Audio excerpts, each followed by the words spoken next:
In this video, we are going to study about basal nuclei or basal ganglia. The basal ganglia are large masses of grey matter situated in the basal part of the white core of each cerebral hemisphere lateral to the thalamus. They form essential constituents of the extrapyramidal system. The basal ganglia are now recognized as basal nuclei. Anatomically, the basal ganglia include the corpus striatum, which consists of caudate nucleus and putamen. Then you have the claustrum, and then you have the amygdaloid body. So here in the model you can see this is the caudate nucleus and this is the putamen. So these together forms the corpus striatum, and then you have this is the amygdaloid body. Functionally, the term basal ganglia also include the substantia nigra and the subthalamus. Some workers also include the red nucleus. The basal nuclei are important in organizing and coordinating somatic motor activity, especially wilt movements. They are also involved in automatic, stereotyped postural and reflex motor activities, such as normal individuals swing their arms when they walk. Now we'll see about the corpus striatum in detail. The corpus striatum is situated lateral to the thalamus. So this is the thalamus. So it is situated lateral to the thalamus. Topographically, the corpus striatum is completely divided into the caudate nucleus and the lentiform nucleus by a band of nerve fibers, the internal capsule. Anteroinferiorly, these nuclei remain connected by a few bands of grey matter across the anterior limb of the internal capsule. So these bands give a striated appearance, hence the name the corpus striatum. The lentiform nucleus consists of two parts. A darker lateral part that is called as the putamen, and then you have a medial paler part that is called as the globus pallidus. Phylogenetically, the corpus striatum forms two distinct functional units, the paleostriatum and neostriatum. The globus pallidus is relatively ancient and termed as the paleostriatum or pallidum. The caudate nucleus and the putamen being recent in development, they together form the neostriatum or the striatum. The striatum is largely afferent, whereas the pallidum is largely efferent in nature. So in the model you can see this is the putamen and this is the globus pallidus and this is the caudate nucleus. So here the basal ganglia is represented in a flow chart. So the corpus striatum include the caudate nucleus and the lentiform nucleus. The lentiform nucleus consists of putamen and globus pallidus. The caudate nucleus and putamen, they form the neostriatum or striatum. The globus pallidus, they form the paleostriatum or pallidum. Now we'll see about the caudate nucleus in detail. The caudate nucleus is a large comma-shaped mass of grey matter which surrounds the thalamus, and it is itself surrounded by the lateral ventricle. So this is the lateral ventricle. The lateral ventricle surrounds the caudate nucleus. Its whole length of convexity projects into the cavity of the lateral ventricle. Its rounded anterior part in front of the interventricular foramen is called as head. The head gradually tapers caudally into the body, then you have the tail which merges with the anterior extremity with an almond shaped mass of grey matter, the amygdaloid body. So this is the amygdaloid body. So it ends in the amygdaloid body. The head is large and rounded and it forms the floor and the lateral wall of the anterior horn of lateral ventricle. The bands of grey matter connect it to the putamen across the anterior limb of the internal capsule. This is a picture. You can see this is the caudate nucleus and this is the head of the caudate nucleus and this is the body of the caudate nucleus and this is the tail of the caudate nucleus which ends in the amygdaloid nucleus. So the head is rounded and forms the floor and the lateral wall of the anterior horn of the lateral ventricle. A band of grey matter connect the head of the caudate nucleus with the putamen across the anterior limb of the internal capsule. The body is long and narrow. It forms the floor of the central part of the lateral ventricle. It is separated from the thalamus by stria terminalis and thalamostriate vein. The tail is long and slender and it forms the roof of the inferior horn of the lateral ventricle. So this is the inferior horn of the lateral ventricle. It forms the roof of the inferior horn of the lateral ventricle. It terminates anteriorly in the amygdaloid body. Now we'll study about the lentiform nucleus. The lentiform nucleus is a large lens-shaped, that is biconvex mass of grey matter beneath the insula, forming the lateral boundary of the internal capsule. In horizontal section of the cerebrum, it appears as a wedge shape with a broad convex base directed laterally. It has three surfaces and divided into two parts. The surfaces are lateral surface, it is convex and it is related to thin sheet of white matter that is called as the external capsule. It is grouped by lateral striate arteries which are the central branches of middle cerebral artery. Then you have the medial surface which is more convex and it is related to the internal capsule, the limbs and the genu of the internal capsule.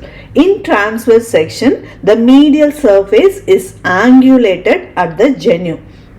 The inferior surface is related to the sublentiform part of the internal capsule and it lies close to the anterior perforated substance. So when you see the parts of the lentiform nucleus, a vertical plate of white matter that is called as the external medullary lamina or lateral medullary lamina divides the lentiform nucleus into two parts, the putamen and globus pallidus. The putamen is the large lateral part and consists of densely packed small cells. It is darker in color and structurally it is similar with the caudate nucleus.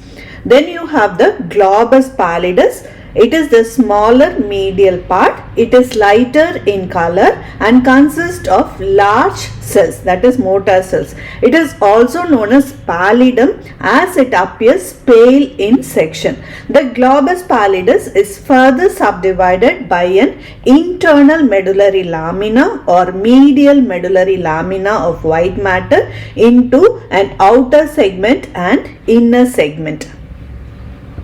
Next we'll see about the connections of the corpus striatum.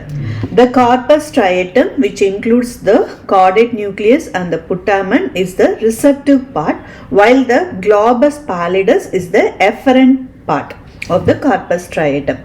When you see the afferent connections, the corpus striatum receives afferent chiefly from the cerebral cortex, thalamus and substantia nigra.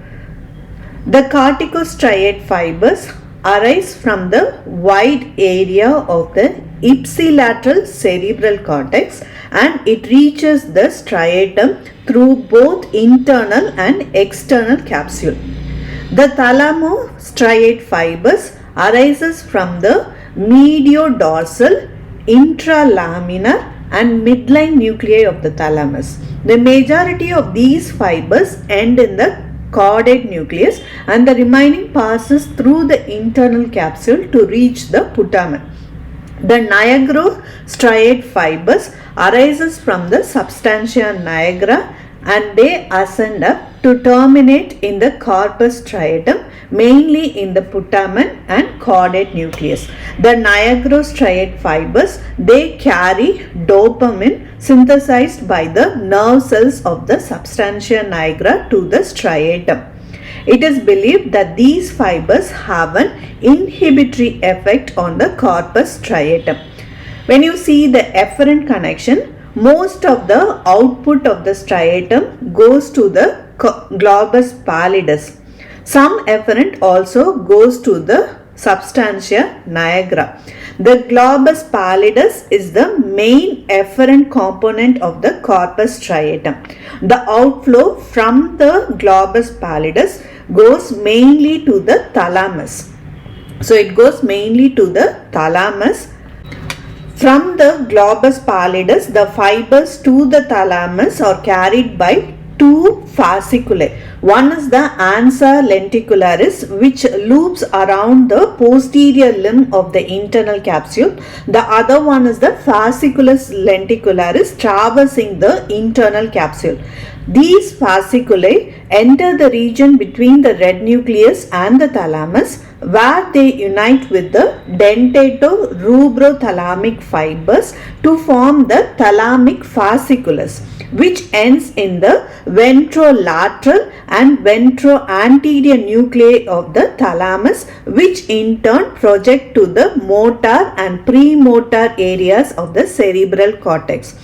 The subthalamic fasciculus passes through the internal capsule, and they form a direct reciprocal connection between the subthalamic nucleus and the globus pallidus. Some of the fibers of the globus pallidus, they pass through the substantia nigra, that is called as the pallidonigral fibers. So when you see the functions of the corpus striatum in submammalian vertebrates, the corpus striatum is the sensory and motor integrating and control center. In later evolution, the activity of the corpus striatum has become subordinate to those of the cerebral cortex, but remain essential for the muscle tone, quality of movement, posture and locomotion. The corpus striatum controls the automatic associated movements like swinging of arms during walking. It helps in smoothing the voluntary motor activity of the body. Next we'll see about the claustrum. Claustrum is a thin saucer-shaped mass of grey matter situated between the putamen and the insula. Its connection and functions are not known. Next we'll study about the amygdaloid body. So this is the amygdaloid body. It is an almond-shaped mass of grey matter in the temporal lobe, lying anterosuperior to the tip of the inferior horn of the lateral ventricle. It is situated deep to the uncus, which serves as a surface landmark for its location. Developmentally, it is related to the basal nuclei, but functionally it is included in the limbic system. So we'll study amygdaloid body in the limbic system later. So next we'll see about the substantia nigra. So it is present in the midbrain. We have studied substantia nigra in the midbrain. The link will be given in the description box. Next we'll see about the subthalamus. So this is the subthalamus. It is a small nucleus in the ventral part of the diencephalon, looks like biconvex lens in the coronal section. It is situated caudal to the lateral half of the thalamus and inframedial to the globus pallidus. It is separated from the thalamus by a smaller nucleus, that is the zona increta.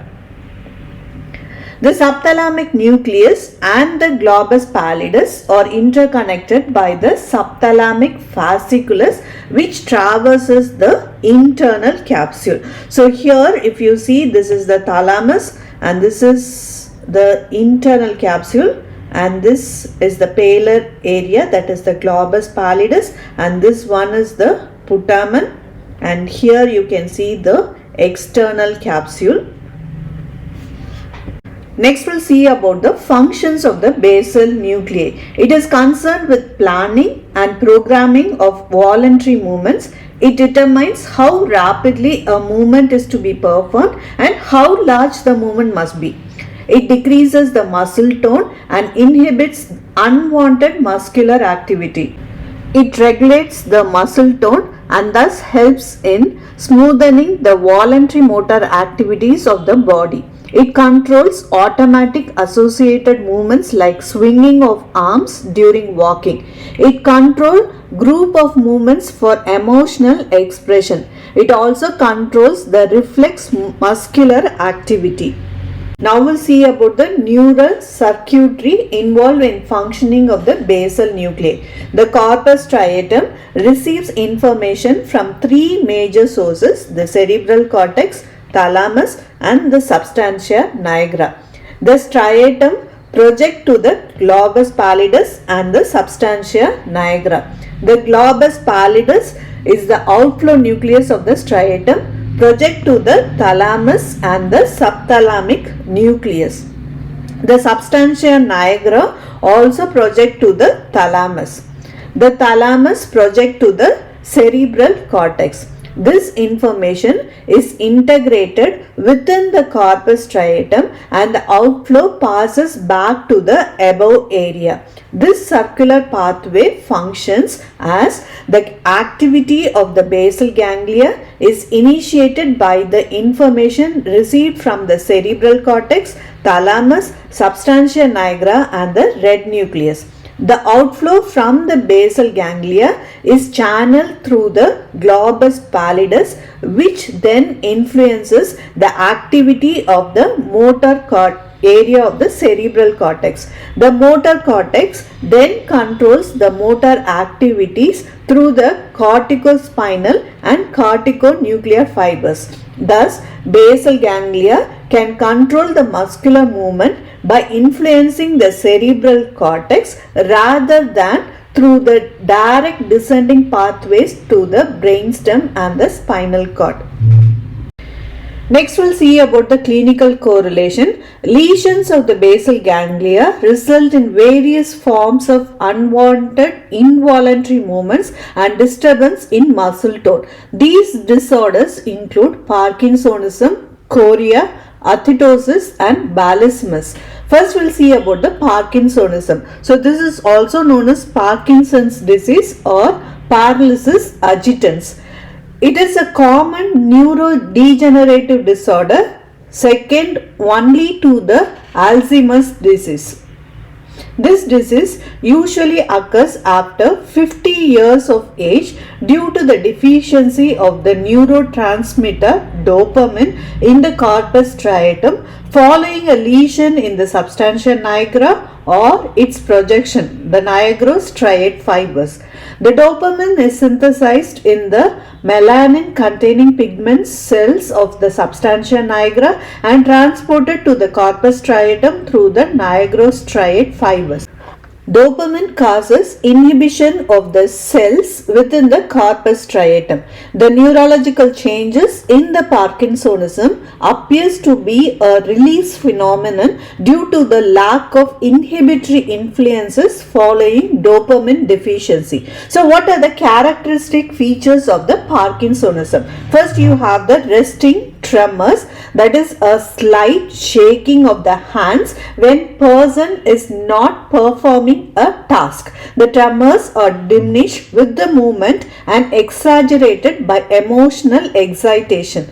Then you have the lead pipe or cogwheel type of muscular rigidity due to the increased muscle tone in contrast to the clasp knife rigidity of the upper motor neuron lesion. Then you have the pill rolling movement of the hand consists of circular movements of the opposed thumb and index fingertips is a kind of resting tremor.